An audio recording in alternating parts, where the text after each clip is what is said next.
when I'd see fresh concrete spreading over my beloved orchard, turning a corner of my family farm into a makeshift parking lot for strangers.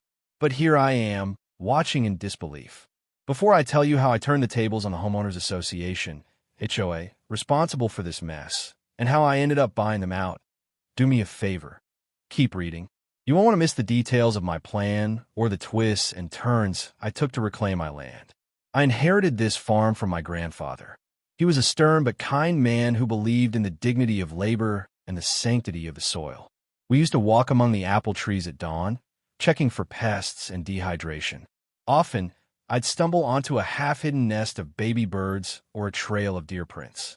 At night, Grandpa would share stories of how this farm had survived the Great Depression, 2 world wars, and countless storms. It had always seemed untouchable, safeguarded by our family's dedication and respect for the land.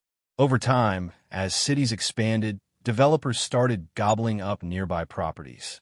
A large gated community sprouted across the road, complete with pristine lawns and an elaborate fountain in the center.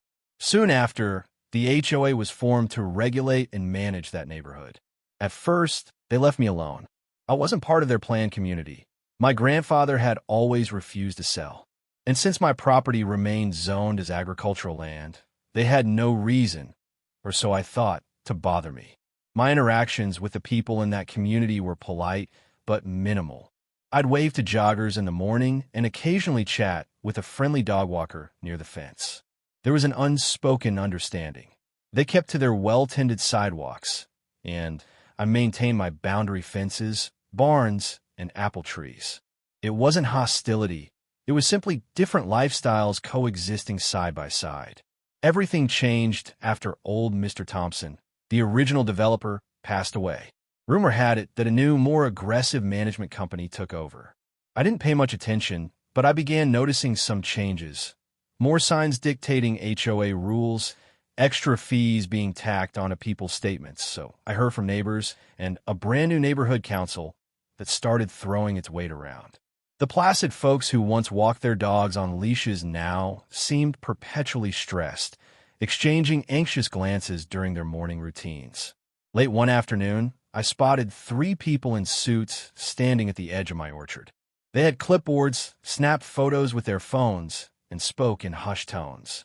The orchard was thick with fruit-laden branches, so I had to weave around the trees to approach them. By the time I reached the fence line, only 2 remained. They were bending over, taking soil samples from my property without my permission. "Hey, can I help you?" I asked, my voice strained but polite. They jumped up. One flashed a forced smile. The other fumbled her clipboard. "Oh, we're just doing some routine surveying," the man said. He wore a crisp polo shirt with an embroidered emblem of the new management company. "We got big plans for this area." "This is my land," I reminded them. "You might want to ask for permission next time." An uncomfortable silence passed between us. Then the pair made some vague apology about not wanting to disturb me before hurrying off through the orchard gate. Their explanation was about as solid as a wisp of smoke. I knew something was brewing, something more intrusive than just neighborhood improvements.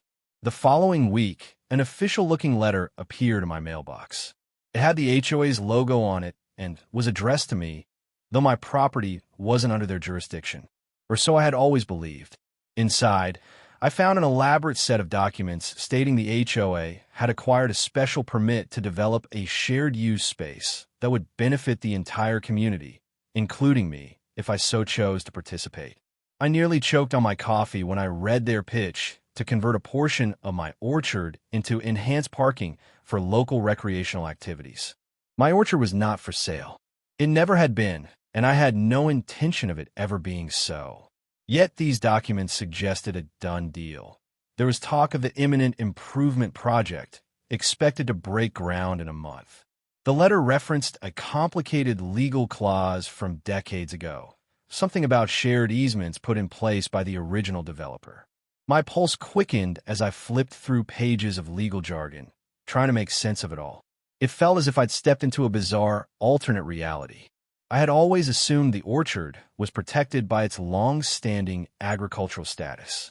That assumption turned out to be naive. My first call was to a local lawyer who specialized in property disputes. He agreed to take a look, but warned me that HOAs can be surprisingly powerful if they find a legal foothold. The next day, I had an even bigger shock. A bulldozer and a few concrete trucks were parked ominously near the orchard fence, their engines idling. No courtesy calls, no second letters, no in-person meetings from the HOA. Just raw, unrelenting progress, as if they figured I'd concede without a fight. Well, they figured wrong. I stood at the boundary line, frustration roiling inside me. Grandpa used to tell me, "You can't stop the storm from coming, but you can always prepare for it." And so I braced myself. The fight was on. But even in the deepest pit of frustration, I couldn't imagine how far I'd have to go, or that eventually I would own the very organization threatening me now. I woke up at dawn to the metallic roar of construction equipment. My coffee mug rattled on the kitchen table from the vibration of massive trucks pouring onto my driveway. I slammed my front door shut and sprinted toward the orchard, determined to stop whatever was happening. Despite the early hour, the scene was already pure chaos. Workers in neon vests and hard hats clambered around with wheelbarrows and cement mixers. A thick dust cloud hung in the morning air, almost obscuring the sunrise. Where I used to see rows of neatly planted apple trees, I now saw mounds of earth churned up and a wide swath of fresh concrete creeping across the field. My heart pounded. This wasn't just a piece of land. They were ripping out a part of my family's legacy. Apple trees that my grandfather and I had meticulously grafted, pruned, and tended to for decades now lay uprooted, their branches crushed under the weight of heavy machinery. A foreman barked orders about leveling the area for optimal vehicle capacity, as if he were narrating a war documentary. I marched toward the foreman, nearly slipping on the scattered gravel. "Who authorized this?" I demanded, voice trembling with anger. I could see a few of the workers pause, eyeing me with pity or indifference. They were just doing a job. Probably had no idea they were trampling on someone's cherished memories. The foreman flashed a clipboard at me, which listed some official permits and the HOA's name. "We've got the paperwork, buddy," he said, glancing up from under his hard hat. "You'll have to take it up with the suits. My job is to pour the concrete, not interpret legal stuff." "But this is my farm," I shouted, desperation dripping from every syllable. He shrugged. "Look, sir, I'm just following orders. We're scheduled to be done in 3 days. Best talk to the homeowners board if you think there's a mistake." I clenched my fists. Talking wasn't going to do anything at this point. Machines were already rolling. Half the orchard was gone. My next step was to dial my lawyer. He answered on the 4th ring, groggy but sympathetic. Within an hour, he arrived at my farm, stepping carefully around the muddy tire tracks and piles of broken branches. He skimmed through the permit documents the foreman provided, his face growing more grim with each page. "It's complicated," he said, shaking his head. "They're citing some archaic zoning laws that date back to the original development of this area. According to these documents, the portion of land they're using may have been earmarked for future community expansion, even though your grandfather never intended it that way." My stomach twisted. "Are you saying I have no legal recourse?" He grimaced. "I'm not saying that. There could be a loophole or a misinterpretation, but it'll take time to figure out. And the HOA evidently isn't waiting around. Time was a luxury I didn't have. They were already pouring the foundation for the parking lot, meaning my orchard would be destroyed for good before any legal injunction could be approved. Still, I had to try. I spent the rest of the day driving between county records offices, trying to dredge up old files to disprove their claim. My lawyer pored over dusty archives, scanning them into his laptop, searching for anything that might halt construction. But these things move at the speed of bureaucracy. By the time we get a restraining order, the damage would be done. I returned home that night, physically and emotionally drained. My eyes stung from squinting at old microfilm documents, and my head ached from repeated run-ins with unhelpful county clerks. I collapsed into the porch rocking chair, watching the final glimmers of daylight fade behind the skeletons of what used to be my orchard. For a moment, I almost lost hope. That's when I noticed 2 sets of headlights pulling up my driveway. It was my neighbor Lydia and a local orchardist named Henry. They stepped out, faces troubled. "We saw the trucks," Lydia said softly. We're so sorry. We can't believe the HOA is doing this. Henry nodded, casting a somber glance toward the ravaged orchard. We heard rumors they were expanding, but nobody guessed they'd target your land. You've been here long before that HOA even existed. I felt a small measure of comfort in their solidarity. They offered suggestions, from organizing protests to leveraging local media attention. Henry even talked about hooking me up with environmental activists who might argue that the orchard was vital green space. All these were possibilities, but I sensed the HOA had too much momentum on their side. Nonetheless, I appreciated the support. I won't go down without a fight, I said. If I have to stand in front of those bulldozers at dawn, I will. Lydia placed a hand on my shoulder. We're with you, and we'll let others know. Maybe if enough people raise their voices, the HOA will reconsider. The three of us developed a makeshift plan that evening. We'd phone local journalists and create social media buzz. Henry offered to bring a few of his orchard volunteers to form a peaceful protest line. We'd try to buy time, at least enough for my lawyer to find a legal wedge. The next morning, we put our plan into action. A handful of supporters showed up at sunrise, brandishing signs that read "Save the Orchard" and "Say No to HOA overreach." I stood at the front, adrenaline pumping. The foreman arrived soon after, accompanied by a few higher-ups in crisp suits. They glared at us, but for a brief, hopeful moment, they halted construction. Cameras from the local news station rolled. "You're trespassing." One of the suits hissed at me, ironically ignoring the fact they were on my property with questionable authority. I managed a calm response for the cameras. This is still my farm, and we're standing up for our rights. They retreated, possibly to consult their legal department. For half a day, our protest held them off. But by mid-afternoon, the suits returned with an official injunction. Its language boiled down to this: we had to leave or risk arrest. Reluctantly, we dispersed as the bulldozers roared back to life, devouring what remained of my orchard. By evening, a fresh layer of concrete stretched across the horizon. I looked on, numb, as the last tree fell. But even though they'd won this round, I felt a simmering determination in my gut. This farm might be wounded, but it wasn't dead. I wasn't dead. I still had a few tricks up my sleeve, and I planned on using every single one. The day after the protest, I found myself pacing in my kitchen, scarcely able to look out the window. Every time I glanced at the concrete slab shining in the morning sun, my blood boiled. How had it come to this? My orchard was gone, replaced by a half-completed parking lot that would soon host rows of cars for some community amenity I never asked for. My attorney, Alan, called mid-morning. "How about some updates?" he said. "Meet me at my office." His voice was clipped, and I couldn't tell if it was good news or bad news. Within the hour, I parked my pickup outside a nondescript two-story building downtown and took the stairs to his cramped office. He offered me a seat and cleared a stack of files from his desk. Legally, the HOA found a big enough loophole to justify their actions, he began, removing his glasses and rubbing his eyes. "I've confirmed the existence of a long-forgotten covenant that was laid out when your grandfather sold a tiny sliver of his land to the original developer decades ago. That covenant apparently granted the developer, or any successor entity, easement rights to expand certain common areas if they deemed it beneficial for public welfare." A hot wave of anger shot through me. My grandfather would have never intentionally signed something like that. It must have been buried in the fine print. He was an honest man, not a real estate lawyer. Alan nodded sympathetically. "I believe you, but the reality is it's there, and the HOA is exploiting it. Short of a time-consuming and expensive legal battle, one you might not win, our options are limited." My gaze drifted to the row of thick law books on Alan's shelf. "So that's it? They stole my orchard, and we just let them get away with it?" He grimaced. "I'm not giving up yet, but we need a new angle, something they won't see coming." As we were talking, his assistant entered with a binder of old property maps that Alan had requested from the county.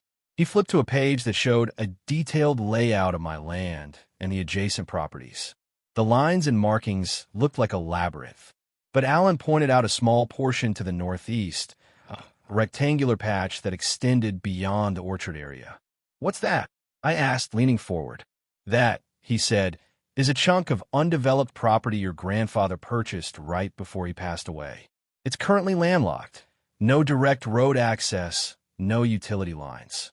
Technically, it belongs to you now, but it's fully surrounded by properties that the HOA manages." A tiny spark flickered in my mind. If that patch was entirely ringed by HOA land, then perhaps I could use it as leverage. So, if it's in the middle of the HOA's jurisdiction, do they have an interest in acquiring it? Alan shrugged. "Possibly. For all we know, it might be worthless to them, or it might be the missing piece they need for some future development. But we'd have to do some more digging. Let me see if the county records mention any negotiations regarding that parcel."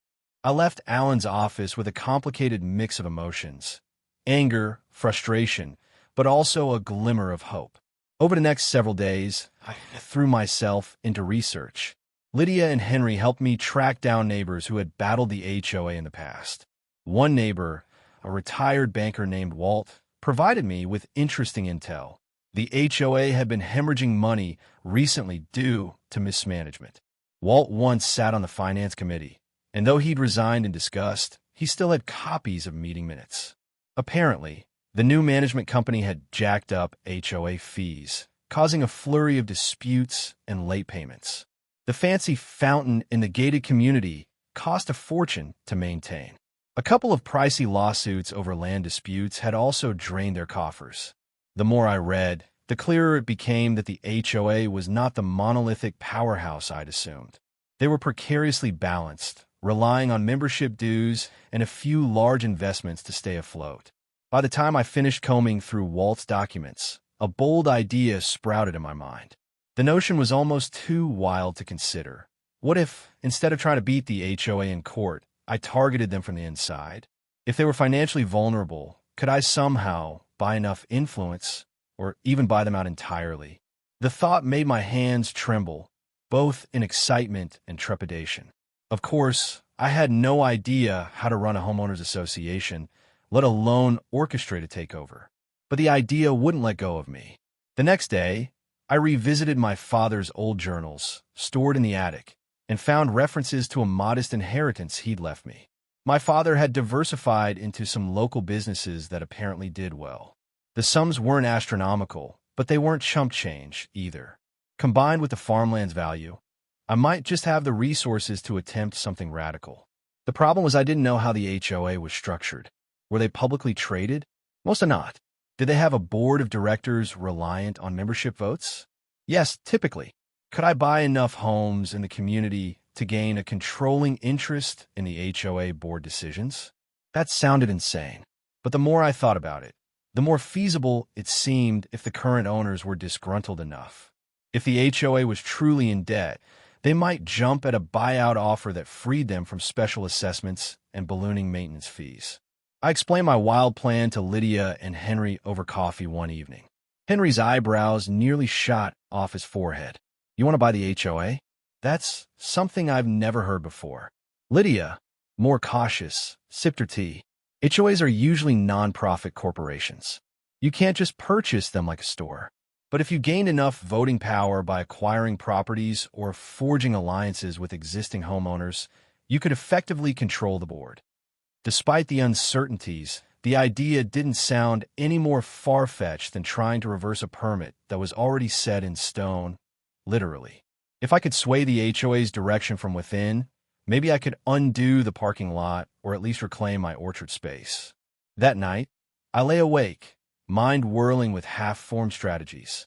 I'd never been much of a businessman, let alone a corporate raider. But I had one advantage. I cared deeply about my farm, and I was willing to risk everything to save what remained of it. Besides, if this plan succeeded, the orchard fiasco wouldn't be the only thing I'd fix. I put a stop to the exploitative ways this HOA was running the show. The first step was to gather more information, much more. I needed a realistic estimate of how badly the HOA was floundering and how I might leverage that. Little did I know, I was about to uncover a treasure trove of secrets that would make my takeover plan not only possible, but perhaps inevitable. The late summer sun beat down on my pickup truck as I pulled into the parking lot of Oakwood Community Bank. Inside that unassuming brick building, I was scheduled to meet with a loan officer named Charlotte, who had once helped me refinance a piece of machinery for the farm. Now I was seeking something far larger, a line of credit big enough to buy multiple homes or effectively assume the HOA's debts. Walking into the bank, I felt out of my element. Unlike the city's polished corporate offices, Oakwood was more down-to-earth, wood-paneled walls, a faint smell of old paper, and a friendly receptionist who still used a typewriter for certain forms. Charlotte greeted me with a warm smile, but when I explained my plan, her eyebrows shot up. "You want to buy up properties in the Walnut Creek HOA community?" she asked, fiddling with her pen. "That's quite a venture." "Not all of them," I clarified. "Just enough to gain a majority vote or at least a controlling interest in their board. I have reason to believe the HOA is in financial trouble. Maybe I can leverage that, become the one bailing them out. Then I can call some shots." She studied my face. "This is personal, isn't it? Because of what they did to your orchard?" I nodded, swallowing hard. "They destroyed years of work, the legacy of my family. And they won't stop there if we don't hold them accountable." Charlotte exhaled, flipping through my financial statements and the documents I'd brought. "Your credit is solid, and you do have collateral, the remaining acres of your farm, plus some inheritance. But this is risky. I'll be honest. It's not the typical home purchase or small business loan. I'll need to escalate this to our main loan committee." I thanked her, leaving the bank with a mix of anxiety and excitement. If Oakwood Community Bank couldn't help me, I'd find another avenue. This was too important to give up. On my way out, my phone buzzed. It was Henry. He said he discovered something that might interest me, something about a secret contract the HOA signed. Intrigued, I sped toward his orchard, a smaller property than mine had been, nestled behind a row of oak trees. Henry greeted me near his barn, rummaging through an old filing cabinet. "Here," he said, thrusting a set of photocopied documents into my hands. "I got these from Walt, the former finance committee member. They mention an agreement between the HOA and a private equity firm. It's pretty complicated, but it sounds like the HOA borrowed a lump sum to finance some of their expansions. And if the HOA defaults, the equity firm could end up owning significant assets in the neighborhood." I scanned through the papers, my eyes landing on phrases like balloon payment and severe penalty clauses. The gist was clear. The HOA was leveraged up to its eyeballs. Any substantial financial blow, like a class action lawsuit or a mass withdrawal of membership fees, could topple their entire operation. A plan began to crystallize in my mind. If the HOA was barely staying afloat, then offering them a lifeline might be the key. Instead of buying properties piecemeal, perhaps I could approach them directly with a bailout offer in exchange for controlling seats on the board. It was unconventional, sure, but not impossible. The next week was a blur of phone calls, meetings with lawyers, and discreet conversations with local homeowners. I learned that many residents were fed up with skyrocketing dues and arbitrary fines. A few were even eager to sell if it meant escaping the HOA's clutches. One couple tearfully recounted how they'd been threatened with foreclosure over a minor late payment. Another resident said they'd been fined for having the wrong shade of beige on their garage door. I quietly negotiated purchase agreements for 3 houses in the neighborhood owned by disgruntled families. It was a delicate process. I had to reassure them I wasn't some unscrupulous developer swooping in to gentrify the place. I told them about my orchard, about how I wanted to reform the HOA, not destroy their community. In exchange, they sold their homes to me at fair prices, relieved to be getting out from under oppressive rules. It wasn't enough for a majority yet, but it was a start. Meanwhile, Oakwood Community Bank called back with a tentative approval for a loan, contingent on a higher-than-normal interest rate and additional collateral. It wasn't ideal, but it was something. Enough to help me secure a few more properties, or, better yet, propose a direct buyout of the HOA's debt. As I moved forward, word spread that I was acquiring homes. Some residents viewed me as a savior, others as a meddling outsider. The HOA board was alarmed. They sent me a cease and desist letter, accusing me of trying to undermine their authority.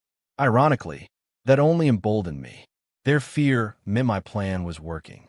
Eventually, I decided it was time to confront the board head-on. At their next scheduled meeting, held in a sterile conference room at the local community center, I showed up unexpectedly.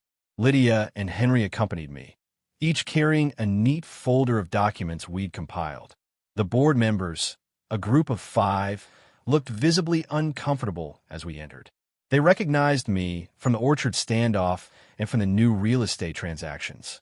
"Mr. Thompson, this is a closed session," barked the HOA president, a square-jawed man named Everett who wore a crisp suit and a permanent scowl. "You're not permitted to speak here." I calmly placed my folder on the table. "I'm here on behalf of several homeowners, plus 3 properties I now own in this neighborhood. That means I'm a dues-paying member of the HOA. Unless you'd like me to stop paying dues, of course. Then we can discuss that in court." Everett's scowl deepened, but he didn't stop me. I continued, "I've done my homework. I know the HOA is in financial trouble. I also know about the balloon payment coming due next quarter." At this, one of the board members shifted uncomfortably in her chair. "I'm prepared to offer a solution. I can pay off the most pressing debts, no interest to the HOA for a fixed period, provided I gain a controlling vote on the board. That includes dissolving certain expansions like the parking lot fiasco on my farm." A murmur rippled through the room. Everett's nostrils flared, but another board member, an older gentleman who seemed tired of the drama, leaned forward, intrigued. "What exactly are you proposing, Mr. Thompson?" I spelled out the basics. I'd assume the HOA's high-interest debt if they granted me the ability to restructure the association's rules and budgets. The orchard land, or what was left of it, would be removed from the common area plan. They'd also reimburse me for the destruction of my trees, or at least allow me to reclaim and rehabilitate part of the land. Why would we ever agree to that? Everett snapped. "Because," I said, meeting his gaze, "your only other option is default. And I believe the private equity firm that holds your loan isn't as forgiving. Miss one more balloon payment, and they'll effectively own your entire community, turning you all into tenants rather than homeowners. So which devil do you want to deal with, me or them?" Silence descended. Lydia took the opportunity to distribute copies of the relevant loan agreements to each board member. Henry quietly placed photos of the orchard, both the before and after, on the table, a stark reminder of the cost of the HOA's aggressive expansion. Everett tried to regain control, stammering about how my proposal was absurd and borderline extortion. But the other board members were clearly rattled. One of them asked if we could arrange a private discussion. I obliged, stepping outside with Lydia and Henry. We waited in the corridor, hearts pounding, for nearly an hour before the door opened again. They hadn't accepted my proposal outright, but they hadn't dismissed it either. They wanted time to review the numbers, consult with legal advisors, perhaps come up with a counteroffer. As I drove away that night, I couldn't help but feel a surge of energy. I wasn't some helpless victim anymore. I was a player in this game. And I might actually win. A week later, I found myself pacing in my living room, checking my phone every few minutes. The HOA board was supposed to call me by 5 p.m. with their decision. Outside, the concrete slab that replaced my orchard gleamed under the midday sun. It was half finished, though no workers had come in days. Word on the street was that the HOA had run out of liquid cash to continue the project. At precisely 4:57 p.m., my phone buzzed. "This is Everett," the gruff voice said, barely masking his irritation. "The board has decided to consider your bailout offer, with some conditions. We'll need to set a meeting for final negotiations."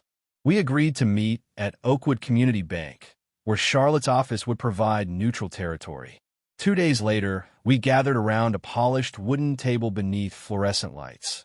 Everett and 2 other board members on one side, me and my lawyer Alan on the other, with Charlotte acting as a kind of unofficial mediator. Everett cleared his throat. "Mr. Thompson, we are prepared to let you assume our outstanding debt, and we will reinstate your orchard land to its previous state, or at least pay restitution sufficient for you to replant. In return, you'll provide us with a cash infusion to finish this year's budget and settle the balloon payment." I glanced at the bored expression of the board's treasurer. "Am I voting power on the board?" I asked, refusing to let that detail slide. Everett grimaced. You can have 2 seats on the board.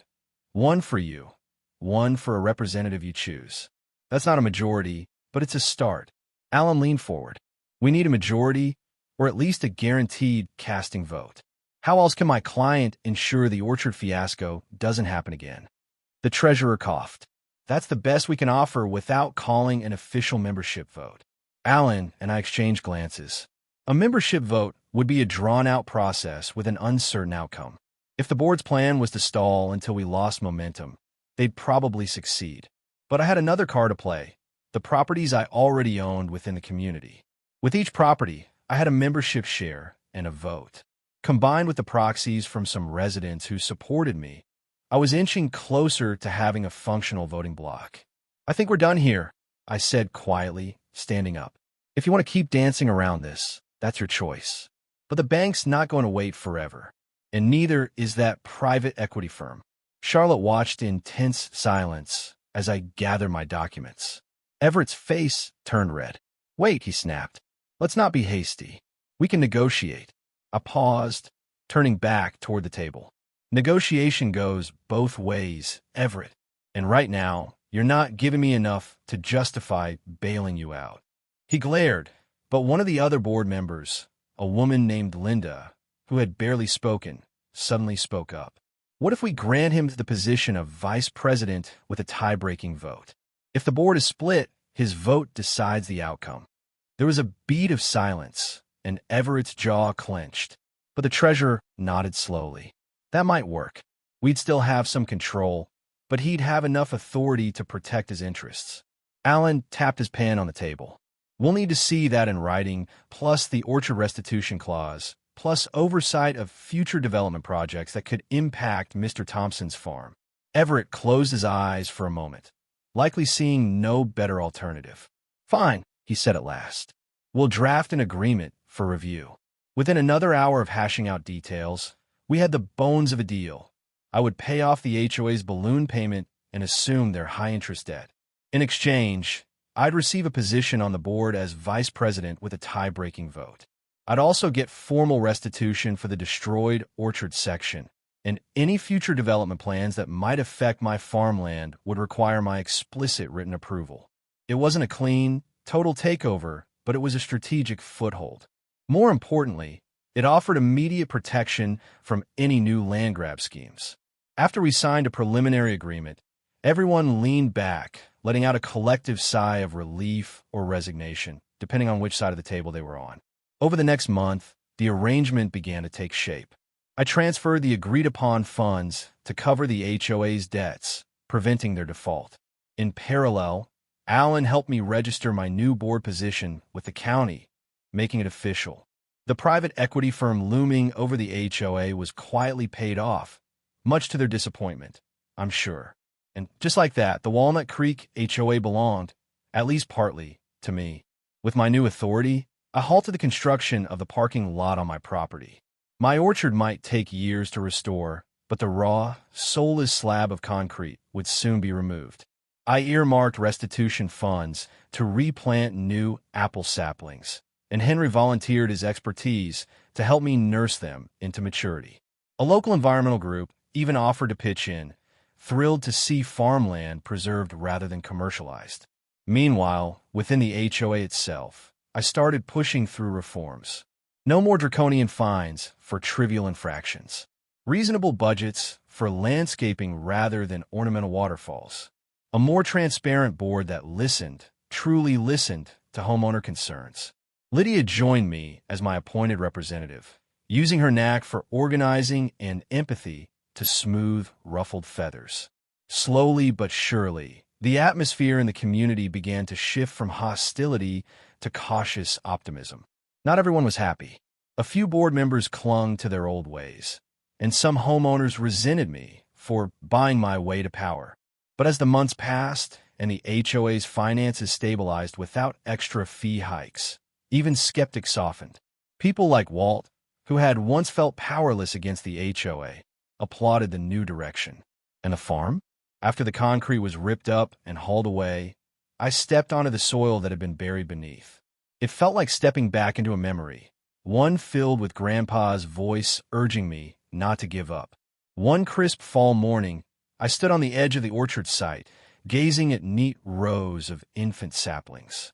In a few years, they'd bear fruit. In a decade, they might rival what I'd lost.